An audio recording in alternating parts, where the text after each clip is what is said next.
Welcome to Let's Drink Bourbon. I'm Tim, that's Wes. This was my pick. I wanted to come here, Wes. You're used to all your fancier, more established places. I love Bourbon 30. I think this is a crazy experience. We got one of the men behind it right here. He's going to tell us all about it.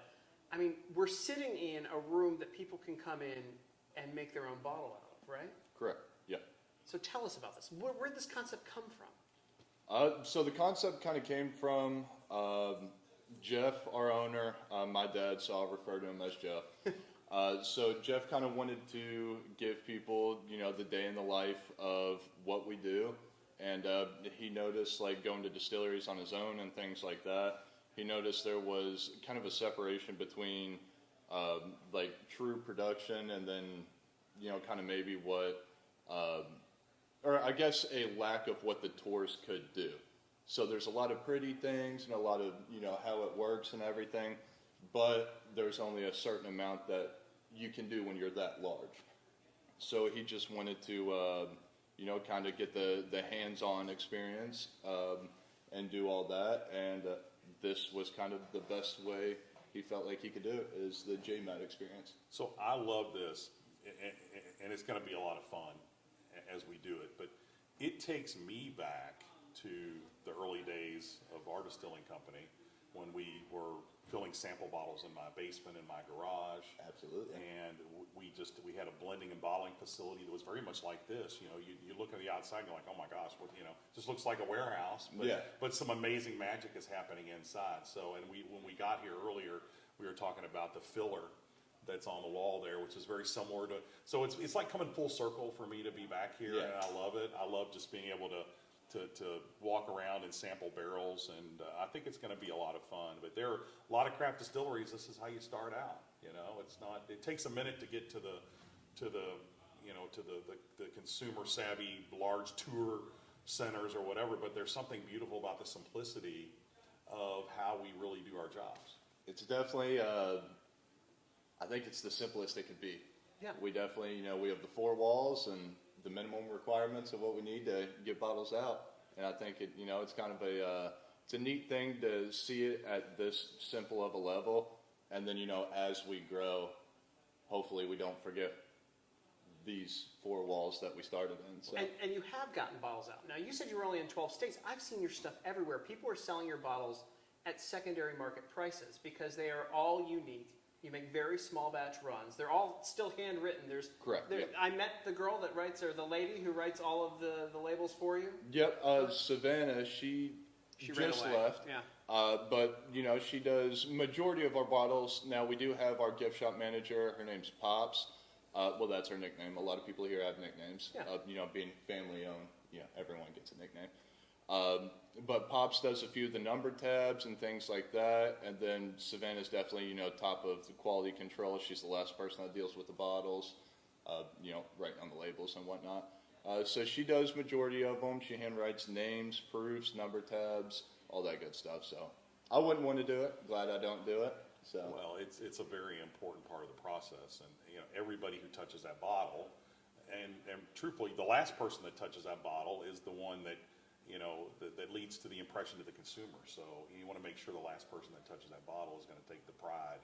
But you said something that's really resonated with me is, as you grow, being able to preserve the magic. And you start out with a footprint like this, and once again, it's very familiar to me, and then move on to a larger footprint, and then before you know it, you've got a plant, and you expand distribution, but you can never forget the roots and how you started and the magic that goes in the bottle, because that's what the consumers really want at the end of the day. So, and I think the fact that you're aware of that now, and you're baking that into your business model, I think is really important. So it's going to work for you.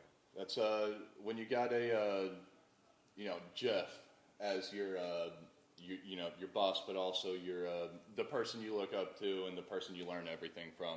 You kind of realize, if you don't hold on to what built you, you're going to lose everything pretty quickly. I agree. That's great. That's great. I mean, it's interesting to me. Do you save a bottle from every one of the batches that you make? So, I want to say yes, but if I said yes, I'd be lying. So we try to save every larger one, or at least every gift shop exclusive pick we do, we save a bottle of. Now, there are some retail picks or like some distribution picks that go out the door, and then we have to fulfill our promise of like bottle numbers or samples, so we can't hold a bottle back. But I would say there's probably a good like 85% of everything we've done we have locked up either at Jeff's house or somewhere safe. It's so crazy to me. You reach again, like, I remember election night 2020, and I don't want to talk about politics. I try to avoid this, Wes. But I was given a bottle from a very wealthy friend of mine who owns a TV network in Maryland of one of you, and I knew from the label immediately it was yours, and it said 10 for the big guy on it, and had a picture on the back of Joe Biden. And I was given that for election night. I drank it all on election night with a friend of mine. It was about 130 proof. I actually passed it around a bar where I was. There you go. But the fact that you are so small batch and what you do here is taken at the level that it's taken at, does it shock you? Do you realize that your stuff is getting that kind of circulation, that it's out there? Yes and no. So it's very easy for me to forget how many people are enjoying our product. But it's also, I like to be able to forget, because if that's what is driving me and that's the only thing I'm thinking about, I feel like I'm getting slightly cocky or forgetting, why we're doing it. So like, yes and no, I guess is my answer to that. Well, you're in the middle of it also. It's sometimes difficult when you're in the day-to-day. Yeah. To keep an awareness of those. I mean, you're just coming to work every day. You're putting your nose down. You're busting your ass. You're hand labeling bottles. You're dipping bottles. You're blending. That's at the forefront, and it's easy. But one thing that I'm sure you're excited about, and I'm still excited the same way. Anytime I go into a bar, and we did it today. Anytime I see my product on the shelf, I'm excited about it. Definitely makes you happy. It's a weird feeling. And the more, what's even more exciting is the more places you go, the more you see it. But you never lose sight of that. And we talked to the bartender today. We met the bartender at the nice thunderstorm now, Kentucky thunderstorm. Sounds good. But we talked to the bartender and talked with him about Angel's Envy, and it was just a great interaction. Yeah. And those are fun to have. So. Congratulations to you for what you've done so far. But I can tell you that you've that to look forward to. Yeah. As you grow, and it's a lot of fun. I guess the best example of what you asked and what you said is going to be, we had it was Leroy and I here. We had a guy from Russia come Leroy in has here. his own night. Yeah, Leroy gets whatever Leroy wants. Leroy's hiding over here on us. Maybe we can drag him into the shot here. We'll get him in here All eventually. right, okay. But Leroy and I were here one day, and there was a group from Russia that came in. And the dude had our product, no idea how he got it, but he had it, and he loved it, and he didn't come to the United States just to visit us, but he did visit We'll us. pretend for the purpose. Yeah, we'll say he did. We'll assume that. But no, and we were talking to him, and it was wild for me to be able to, I guess, comprehend that there's something that I put my hands on and something that Jeff created that is not only, I guess, in Georgetown or in Kentucky or in the United States. Mm-hmm. It's in Russia. Well, and it's not distributed there. Correct. It's Somebody has to make the effort to essentially mule your whiskey back to where, and potentially maybe even violate laws to get your product home. That's a beautiful thing that somebody's willing to go to jail. It was to take whiskey home, right? Oh yeah, it was definitely a wild experience just to kind of get that. And then there's a man from South Africa who now lives here, and he comes in here about once a month, once every 2 months, to kind of get our Bourbon 30 100 proof.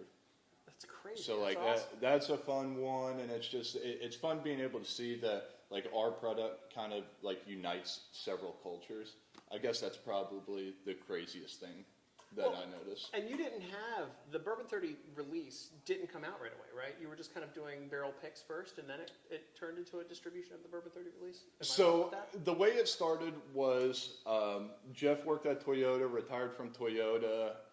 He always wanted to be his own boss, have his own baby. So he started Bourbon 30. Now, with Jeff not having many contacts within the liquor industry, it started off as basically just a t-shirt company. and he was going to different bourbon events and things like that to bring in contacts. And then he started Bourbon 30. So when the company started wasn't when the liquor started being distributed. That took a couple years after that. But then we made great friends at, our Kentucky distribution company. And, they really, kind of took us under a little bit and, helped Dad out a lot with Bourbon 30. Now, the barrel picks, the J-Matt and stuff like that, the JMattinglys 1845, that came about 5 years ago. So Bourbon 30 was out about 4 to 5 years before the JMattingly. But the JMattingly is definitely what we are known for now. Oh, yeah, absolutely. And it's everywhere. And the names, how do you come up with the names? That's what I was going to. So is Bourbon 30 a play on, like it's that time, you say it's whatever 30 time to drink, or is there more to it than that? So that's where the base concept comes from. Now, the full name comes from when Jeff was a kid with his brothers. So he has 2 brothers, and then they ran a pretty large farm whenever he was a kid. So they would employ people from the high school, stuff like Dad's friends, David's friends, Mark's friends. That's his brother's name. But they, when when Romuald would leave his truck or stop supervising him, he always had a jug of early times with him. And so when he would leave his truck, Dad or whoever it was would say, "It's Bourbon 30." It just meant it was time to go, chug as much early times as they could before Pepaw got back. So that's the true story of where it came from. But it's a play off of it's 30 time or. Now, but the names that you handwrite on these bottles get kind of ridiculous. Oh yeah, yeah. I don't know this. Tell me the story. So I had 10 for the big guy was my bourbon that was given to me for election night. And I'm sure they had a Trump version of it. Somebody gave me the Biden version of it because, you're a good businessman. You obviously play both sides of the field, as everyone should. You got to. What's been the wackiest name that's come out of it? And, do you ever get any blowback on names? Yes. So when we first started the JMat, I feel like you could say a lot more 4 years ago than what you can now. So there's some names we came out with 3-4 years ago. You're going to be canceled for that? Yeah, oh, no. I hope not. Oh, no. I don't know. You know how the world works. Yeah. But, so now, we're a lot more, controlled on our names. We've gotten some letters in the mail about a few names. We have. But, say sorry, ask for forgiveness, and don't do it again. That's the best way you can learn. Now, we do have plenty of fun names out there, like what Leroy's holding up right now. So that's a gift shop exclusive pick. It's called Squirrely or Hog. Here, bring that over. That way I can wipe off my face. By the way, I am cooking more than I will ever cook for any other. I've been touching my face like I'm snorting cocaine while I'm over here. Here we go. Squirrely or Hog. Yep. All right. So that's going to be a light whiskey, like we were talking about light whiskey earlier. So my best friend, his name's Owen. He used to work here, kind of as a buffer zone until he found an accounting job that he liked. He left bourbon for accounting? It's not for everyone, Okay, Well, he does like bourbon. He loves yeah. bourbon. But, so he works at a bank now, but he made this bottle called Squirrel Hog. And his nickname was Squirrel, and, he wanted to name a bottle Squirrel Hog. It's basically what it came down to. And so we released it. We like to do funny names, so we did Squirrel Hog. Turns out there was about 120 people that absolutely loved the name and loved the juice. Owen likes a lot of his whiskey to be a little bit more floral, so this is going to be pretty floral. So we went about 6 months without releasing another one, and we got about 40 to 50 DMs on Instagram and Facebook asking when another one was going to come out. So I told Owen he needs to get here as soon as he can and make another one. So I asked him what the name was going to be, and he said, well, it's more floral, so we'll call it Squirrely or Hog. So that's where this name came from, Squirrely or Hog. But this is probably the funniest one we have out right now. When we do names, it's just going to be basically whatever's popping into people's heads. I'm not going to let you escape this real quick. So you made a limited edition that sold out. Correct. That people wanted more of. Correct. And only your friend Owen knew how to make it, and you had to call him back to make it again. Yeah, it was It was his blend, right? It was his Yeah, blend. it was his blend. So you had to have him bless the squirrelier version. Yeah, right? I mean, it can't be a squirrel hog if a squirrel yeah, wasn't involved in right. it. I agree with that. That's amazing though. That's how. I mean, that's a lot of places would have like really detailed notes and kind of like this guy over here when he does anything with Angel's Envy when it goes. I'm sure you've got. Number one, he's a robot, so he's probably got everything up there. He's very programmed. There you go. But like he's got copious notes, and a lot of places have the lab and all this stuff. And I just think that's so cool and so authentic, and that's something very unique about you. And why I wanted to do this, is because they sell out of something. They're like, hey, you remember how to make that? Well, but that goes back to what we talked about before, is that even though now we have a $30 million facility or $38 million distillery, we still do things the same way we did it when we were working out of a warehouse. So, even though things are a little more documented, at the end of the day, but that's distillation. The science behind distillation is the same as it's been for a couple hundred years. Yeah, and you got to have the science too. This you can have trial and error. But that's good. Isn't you can't really have trial and error with the blending, and that's something we haven't really touched on yet. Not to jump all over the place, but like I do, is the art of blending. That's something that there is not nearly enough discussion about as it relates to bourbon. Everybody talks about the master distiller. I've got a lot of feelings about that. It seems like anybody that has a still thinks they're a master distiller these days. But the blending is where the true artistry comes into what we do. And most people don't realize that. I think they're starting to realize it. And with scotches, the blenders were the ones that were recognized first and foremost. But this creativity, and it's your art, it's your expression. And every painting is different, and it's how you visualize it.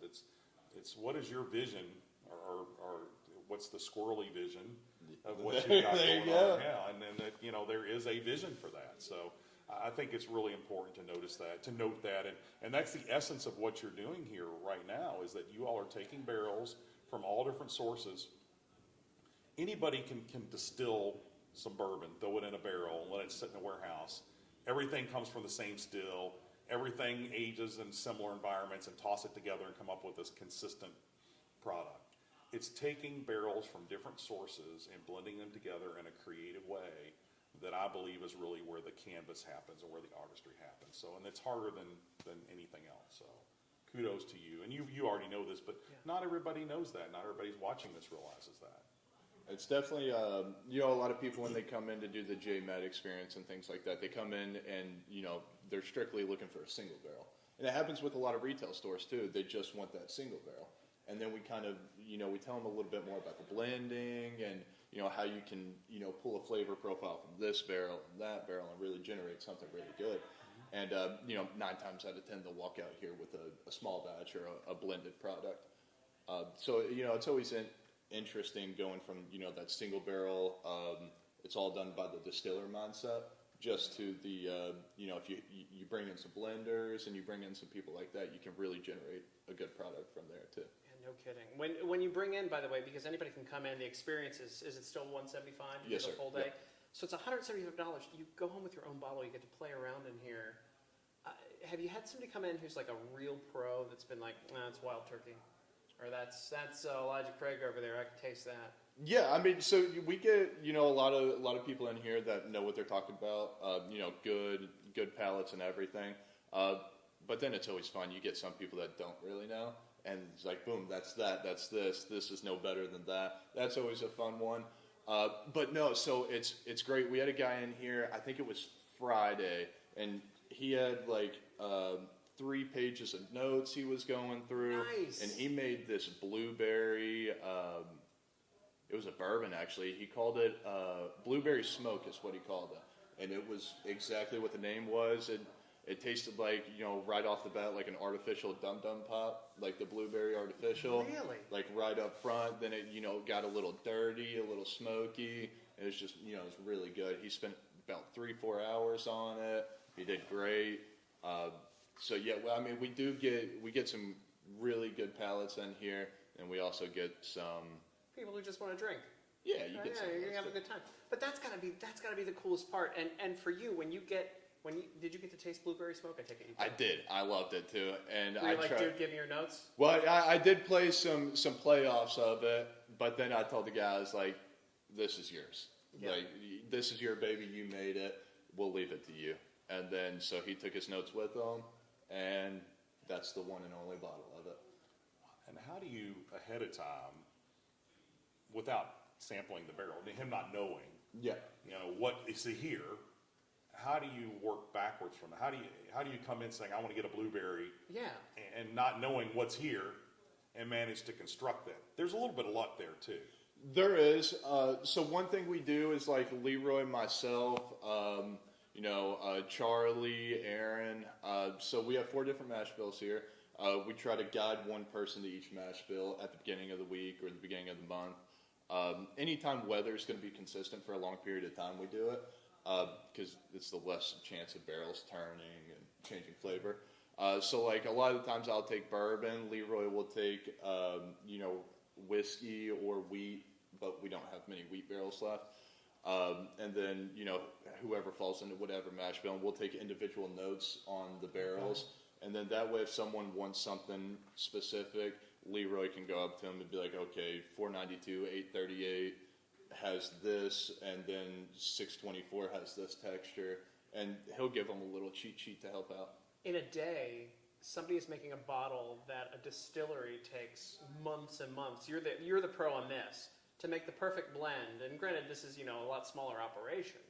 It takes a very long time to come up with a perfect blend, right? Well, but what's the perfect blend?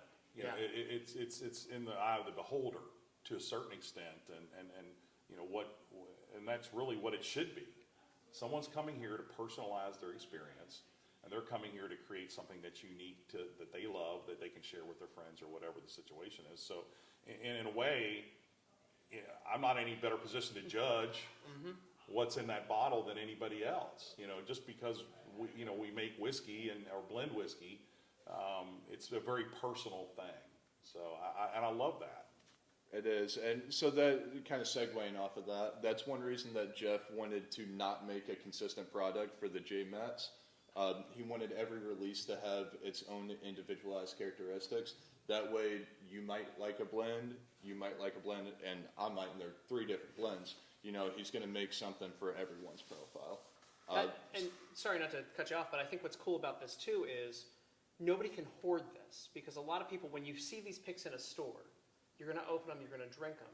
You're not going to secondary market this kind of stuff, really. You're going to drink it, you have to enjoy it, and it's never going to be made again. So you crack it, you enjoy it. It kind of defeats and there are ups and downs to the secondary market, but it defeats the secondary market in that you're going to enjoy that bottle that you get from you guys. Absolutely, and that's one of that's one of Jeff's philosophies. Is if you buy a bottle, you better drink it. Just like if you buy a car, you better drive it. If you buy a gun, you better shoot it. He's a strong believer of not buying things to put in a closet. Yep. If you're going to buy it, you should use it and enjoy it.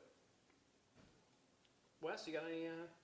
What, about the secondary market? No. I just like this. Started. So this is really interesting because when we sit down with a legacy distiller, Wes is all about it because of like the family stuff. And me as a fan, it shows so much differently in the way that we interview back and forth because I love this concept. I think that it's amazing.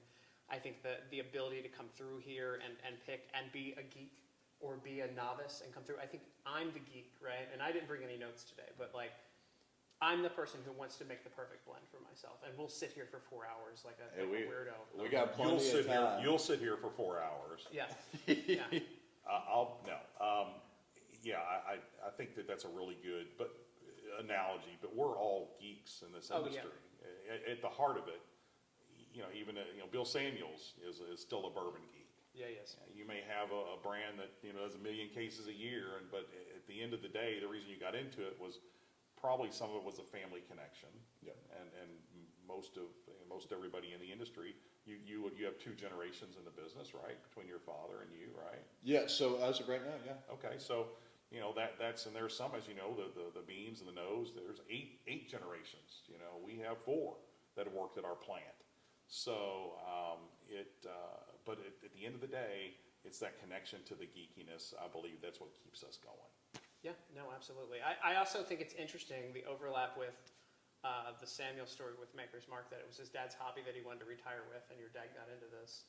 Sorry, Jeff got into this after he retired from Toyota, and he's like, I want to do this. This is kind of a thing.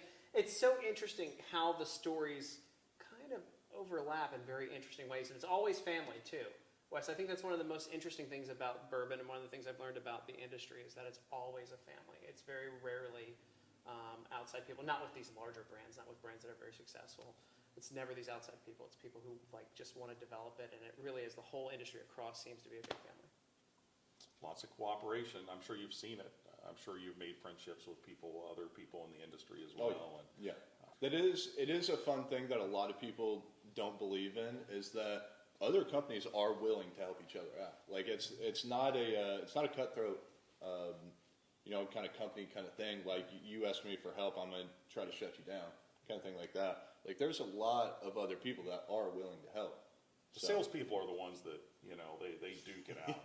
Those are the ones. You got to have somebody in the trenches, which is great for us because as principals and founders and blenders and family members, we can do the fun stuff, just hang out together and shoot the shit. Absolutely. And let somebody else worry about the tricky business part. So let me ask you the fan question. Have you had famous people come through here yet? Or sneak in and do things and then sneak out? Other than us. Yeah, other than us. So we've had a few of founders of other rye companies or whiskey in general. We've had, I'm trying to think.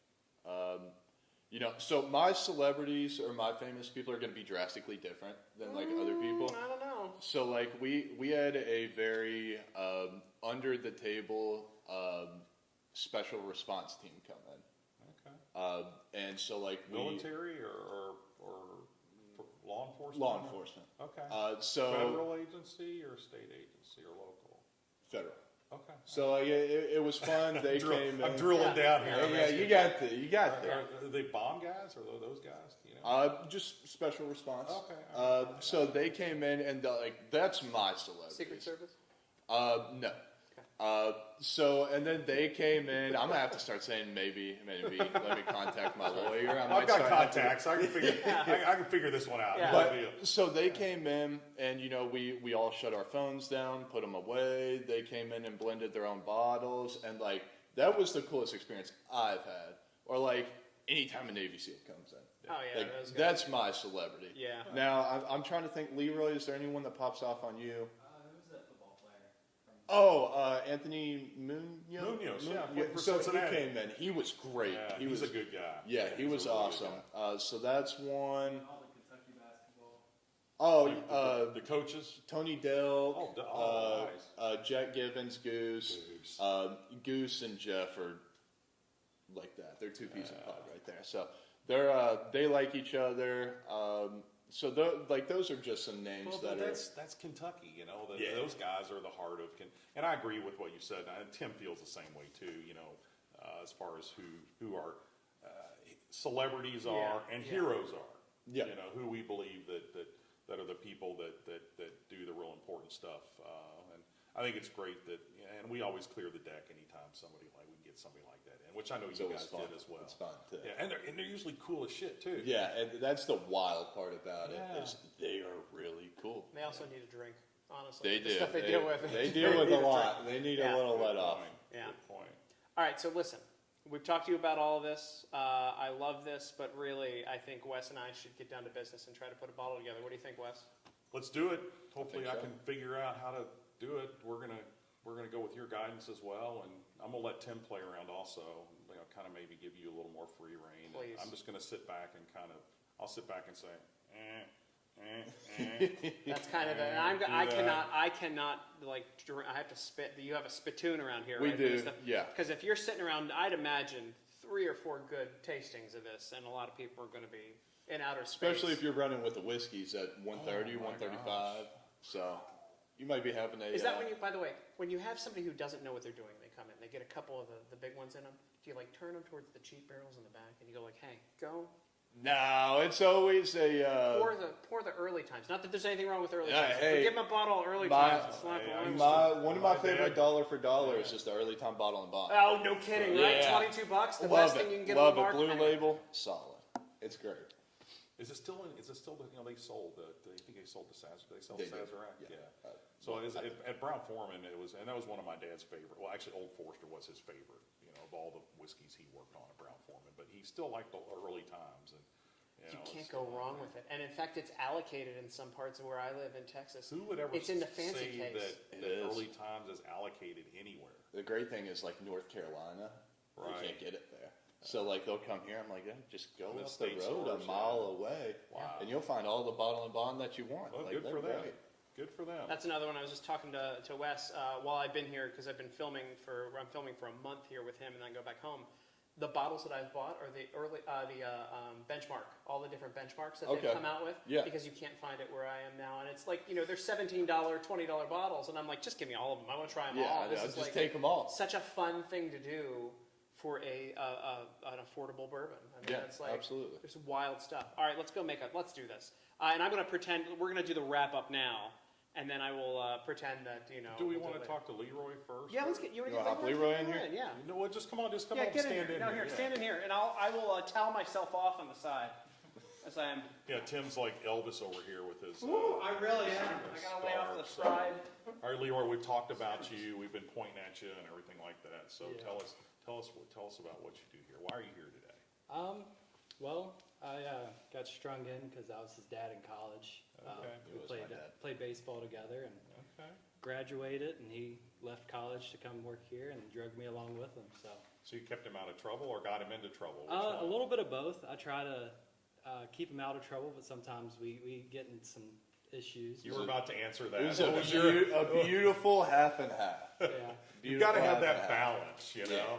And it's always good to have that one friend that knows where all the bodies are buried Oh yeah, and maybe help you bury some of them. So we like to get our hands dirty. That's right. So what's your favorite thing to do here, Leroy? Favorite is just meeting all kinds of people, just putting a smile on someone's face, giving them an experience where they can take away and say, I've spent time with the barrels that most people don't get to experience and had a lot of fun and met some cool people. How's the learning curve been? What was this both of you? I guess I have to ask both of you the same question as far as first exposure really to whiskey, right? Yep. So how do you feel like your palates have developed? I'm sure they have as you've gone along, but do you feel that progression as you taste more whiskey and you start to be more aware? Because that is a process, and you can learn it. I tell people all the time, you can learn how to identify taste elements, and aromas and other components. But how's that learning curve going? Do you feel comfortable more and more as you do this? I'll ask you first. Yeah, so a problem I faced, like, as a younger person that was, we'll say, that was above 21 when things like this first started going. I was spoiled with really, really good whiskey. And I didn't exactly know what I was tasting. I just knew it was good, there was good, and there was better. And so that was a problem I had when I first started working here. How'd you get good whiskey growing up? I don't know. We drank all the crap. I had access to some of the best whiskey in the world through my dad, and I drank crappy ass stuff. I drank Cheap. I drank a lot of the regular Early Times. There you Not go. the bottle and bond. Well, the that's regular. not that it's crappy, but the it's big plastic. It's all jug. about price. It's great. all I about still price. think it's pretty good. Yeah. Now, so then what I did is I really like to cook. Jeff really likes to cook. And I did some culinary school and some stuff like that. So what I would do is I would Google, a bottle and the palette list of it. And so once it gave me, this, smells like rose petals, tastes like this, that, and the other, I would go get that food and I'd either cook it if it needed to be cooked or, eat the fruit. So I'd eat it, and then later that night I would try to taste it and pull out those flavor profiles. That way I had like a mental connection between the raw food and then the flavor profiles within the whiskey. That was my process of gathering more information.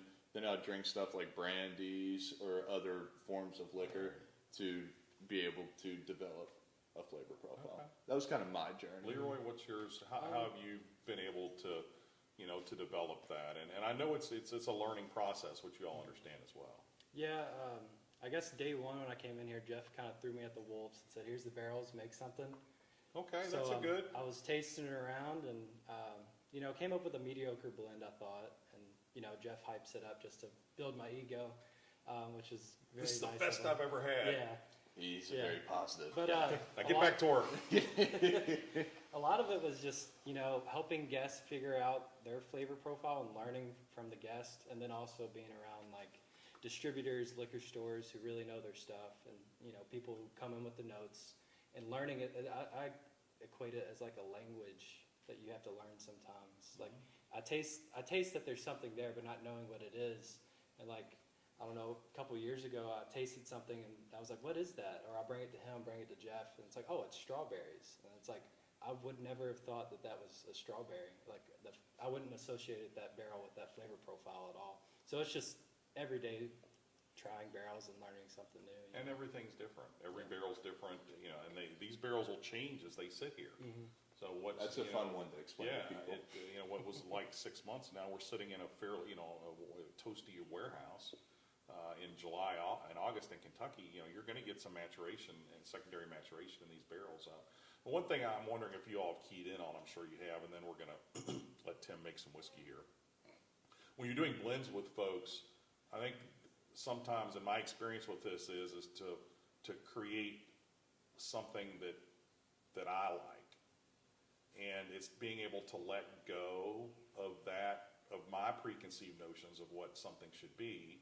Same way with doing store blends and special bottlings for store picks and stuff like that. And it's not to project your feelings about certain things, and to let the customer start to develop on their own, and let that play out as much as you can. Now, sometimes you have to reel them back in if they're about to do something really silly. Like mix a can of Yoo-Hoo in with the bourbon. You might want to pull them away from that. Yeah. But other than that, keep them in those guardrails. But it's to let them go. I mean, have you experienced that yet? Just kind of letting people come in and do their thing. Yeah. And so it's very fun. And so like a lot of what happens is they'll try to do their own thing, and then they'll get really frustrated because what they're making isn't like what Leroy and I said they're capable of making. Got it. So then what will happen is basically one of us, or Aaron or Charlie or Jeff, will come in and we'll be like, okay, so what is it that you really want? Are you wanting milk chocolate, or you want dark chocolate, or you wanting leather, you want brown sugar? And then so they basically give it to us, and then hopefully we know how to do it fairly quickly. Makes sense. And say, well, if you want to get that, maybe let's try this barrel. Yeah. Let's try a little bit of this one, and maybe we can dial in that taste profile that you're getting to. Yeah. So I think that's really great. Well, as I said a minute ago, actually 10 minutes ago, I've been rattling on here. Tim's going to make some whiskey. Where you want to kind of wrap this up a little bit? Sure, I'll do the wrap up, and then we'll get rolling. So the end of this is that this is the Let's Drink Bourbon podcast. If you like it, like, share, subscribe. That's Wes Henderson at Kentucky Bourbon Maker. You can follow me at Bourbon and at Let's Drink Bourbon. And the podcast is at Let's Drink Bourbon. You got to get it at KY Bourbon Maker. But I'd like to. Well, yeah, okay. So at KY Bourbon Maker. It sounds a little What? slippery. It could be, if you're lucky. Maybe a slip there. Yeah, exactly. This is the Let's Drink Bourbon podcast, and I'm saying this as the closure after we do a couple of shots, especially if you're watching the video of us going around and tasting what's in these barrels and kind of putting something together. So thanks for joining us today, and thanks for watching us do this. And of course, Bourbon 30, thank you for having us out to play around here, and thanks for sitting down with us. And now it's a reasonable temperature instead of when it started. It was 90 and humid when we started this, and now it's like 75. 87. It's a little bit easier. Humidity might still be here, but it's a little easier. It's a little easier now. We got this. Where was this when I was touching my face for the first? Nobody knows that if they're just listening to the audio of this, though. LetsDrinkBourbon.com, guys. Thanks for watching. Bourbon 30. I think this is an experience everyone should come and do when they're in Kentucky. Thanks for joining us today.